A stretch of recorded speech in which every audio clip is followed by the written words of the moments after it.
ओम शांति।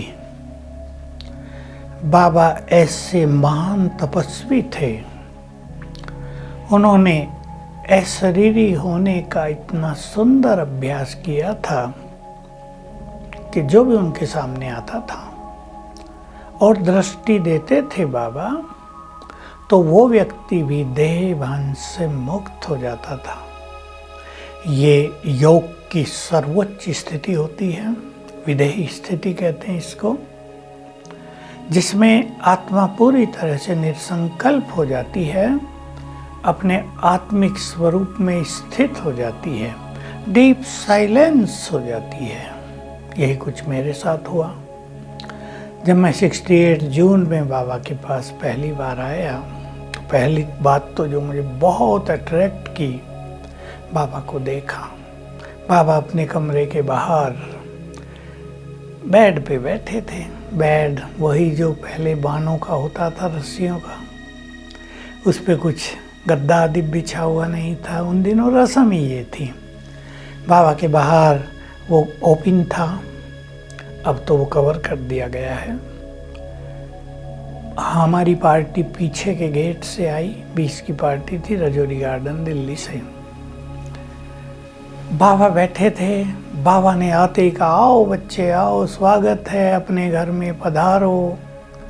और सब में ऐसी एनर्जी आ गई कि यात्रा की थकान ही दूर हो गई। बाबा की पर्सनालिटी बहुत ही आकर्षक थी, देखते ही रह गए। हम तो पहली बार आए थे, और भी कई लोग पहली बार आए थे। बाबा को देखते ही रह गए, चुंबकीय आकर्षण उनके व्यक्तित्व में। ये सब योग की शक्ति थी। तो जब शाम के समय हम बाबा से मिले, तो बाबा एक एक से मिलते थे। सब बाहर अलग बैठे थे। एक एक को बाबा के पास भेजा जा रहा था। मेरा टर्न आया, बाबा ने दृष्टि दी और मैं देह को पूरी तरह भूल के डीप साइलेंस में पहुंच गया। और मुझे ऐसा आभास हुआ, मेरी बुद्धि शिव बाबा के स्वरूप पर संपूर्ण रूप से स्थिर हो गई, यानी श्रेष्ठ योग की अनुभूति में आ गई आत्मा। मगन हो गए। बाबा पूछते रहे कुछ सब कुछ पूछते थे, क्या करते हो, पढ़ते हो, कहाँ से आए हो, कैसे कैसे सब। मैंने अपना संकल्प भी दिया, बाबा मैं तो समर्पित होना चाहता हूँ। बाबा ने तब तो कहा, ठहरो अभी पढ़ो। लेकिन मेरा मन तो यहीं रह गया था। हम चले तो गए, लेकिन दुनिया में नहीं ठहर सके और कुछ ही समय के बाद वापस आ गए। बाबा का चुंबकीय आकर्षण सभी के लिए बहुत बड़ी प्रेरणा था। बाबा के चारों ओर बहुत ही आकर्षक दिव्य आभामंडल रहता था, ऑरा रहता था। कोई भी व्यक्ति बाबा के पास आता था, हमने देखा और सुना भी था कि कुछ ऐसे लोग बाबा के पास आए जो बाबा को स्वीकार नहीं करते थे, बाबा के लिए बुरा बुरा बोलते थे, बाबा की ग्लानि करते थे। आए बाबा से मिलने के, देखे तो सही इनका दादा कैसा है, गर्म होकर आए थे। ये पूछेंगे इनके दादा से, ये बोलेंगे। बाबा के सामने आए। बाबा ने दृष्टि दी और कहा, आओ बच्चे बोलो, कुछ कहना है। और बाबा के ऑरा में आते ही वो लोग अपना सब कुछ भूल ही गए। उनका चित्त शांत हो गया और बिना बाबा के कुछ कहे 1 मिनट के बाद बोलने लगे, बाबा हम तो आपके बारे में क्या क्या सुनकर आए थे, क्या क्या सोच कर आए थे, लेकिन आप तो कुछ और ही हो।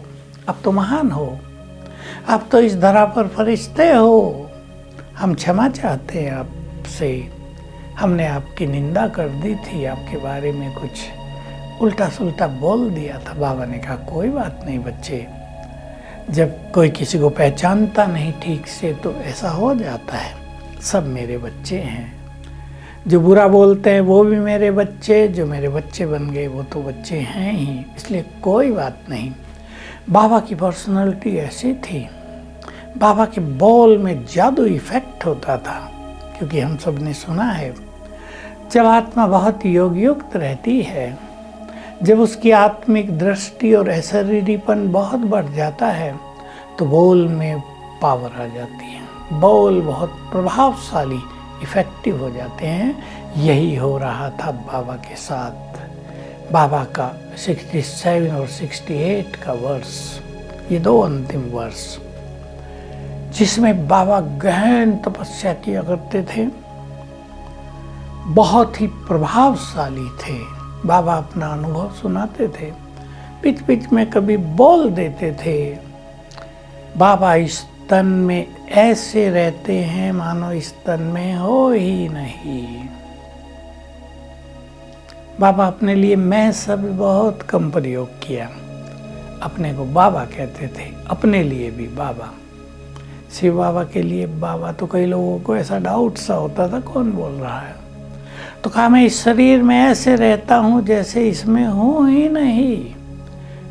और बहुत लोग जो बाबा को देखते थे, एक बहुत ही सुंदर बात है, शायद आप लोगों ने ना सुनी हो, कई लोग बाबा के अव्यक्त होने से 2 मास 4 मास पहले बाबा से मिलने आए तो हम भी थे, पर हम छोटे थे, हमें योग की उतनी अनुभूतियाँ, उतनी गहराई का ज्ञान नहीं था। लेकिन जो पुराने थे बहुत, जिन्होंने लंबा अभ्यास किया था, उसमें एक जगदीश भाई भी थे, तो उन्हें लगता था कि निराकार शिव बाबा निरंतर ब्रह्मा बाबा के तन में रहते हैं, बोलते थे लोग। पर सत्य तो ये था कि उनकी स्थिति ही निराकारी स्थिति बन गई थी, बाप समान। इसलिए उनमें ही सबको शिव बाबा नजर आते थे। मुझे याद है जगदीश भाई भी आए थे यहाँ कुछ ही दिन पहले, और जब वो दिल्ली लौटे उन्होंने सबको कहा कि मुझे ऐसा लगता है कि बाबा ज़्यादा समय इस धरा पर नहीं रहेंगे, बिल्कुल वो संपूर्ण अव्यक्त फरिश्ता नजर आ रहे हैं। लेकिन किसी ने विश्वास नहीं किया, क्योंकि सबको था कि बाबा तो अभी लंबा समय जीने वाले हैं। पर बाबा की ऐसी गहन तपस्या थी जिसमें बाबा से लोगों को ऐसा ही दिव्य आभास होता था। मैं एक बात और सुनाना चाहूँगा जो मुझे बहुत अट्रैक्ट करती थी उन दिनों और बहुत याद रही। बाबा की तबीयत 17 तारीख को थोड़ी सी खराब हुई। 18 सवेरे से छाती में दर्द हुआ, थोड़ी तकलीफें हुई। भाई जो यहाँ थे 2-4, उन्होंने कहा बाबा को, बाबा आपको तकलीफ है, डॉक्टर को बुला लेते हैं। क्योंकि उस दिन सवेरे बाबा मुरली सुनाने के लिए क्लास में नहीं आए थे, तो सबको था कि कुछ ज़्यादा ही तकलीफ बाबा को है।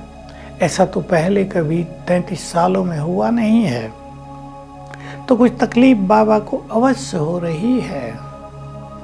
बाबा का उत्तर था, मैं जब ये सुनता था, जो बाबा के समीप थे वो बताते थे अनुभव में कि हमने बाबा को ये कहा, बाबा आपको कष्ट हो रहा है, डॉक्टर को बुला लेते हैं। बाबा का उत्तर था, बच्चे बाबा तो रूहानी सर्जन से बात कर रहा है, डॉक्टर को बुलाकर क्या करोगे। देखो कितना अलौकिक नशा था उस दिन बाबा को।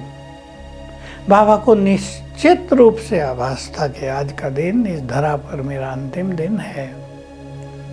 बहुत अच्छे, बहुत महान ईश्वरीय नशे में बाबा रहे उस दिन, बहुत ज़्यादा योग युक्त रहे, बहुत अच्छी बातें सबसे की, सबको संतुष्ट किया, हर डिपार्टमेंट में गए, सबको दृष्टि दी, प्यार दिया।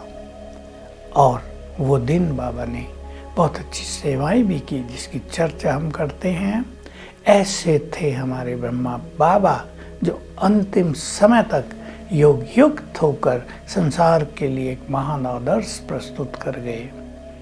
ओम शांति।